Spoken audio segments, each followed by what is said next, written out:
Szerinted lehetséges az, hogy kevesebb, mint napi 5 perc ráfordítással jelentős javulást érsz el az önértékelésedbe?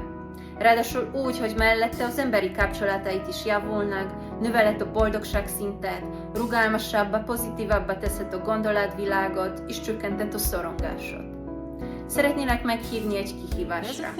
Minden napra egy egyszerű feladatot osztok meg veled a sztoriba, amely könnyen beilleszthető a mindennapjaidba. A teljes kihívás 5 hétből áll, és minden héten más pontra helyezzük majd a fókuszt. Hidd el, a rendszeres gyakorlásnak tényleg van jelentősége és csodákra képes.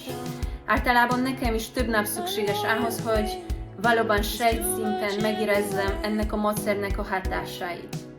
Időről időre nyugodtan vizsgáld meg magad a kihívás közben, hogy több öröm és megbecsülés jelente meg az életedben ennek köszönhetően.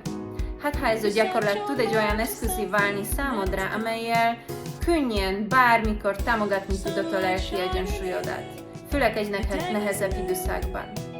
Kövesd a sztorimat, vagy ha később nézed meg ezt a videót, akkor keresd a highlights, és ha hasznosnak találod a tartalmát, akkor kérlek, oszd meg egy olyan ismerősöddel, akinek szintén most jól jönne ez a kihívás.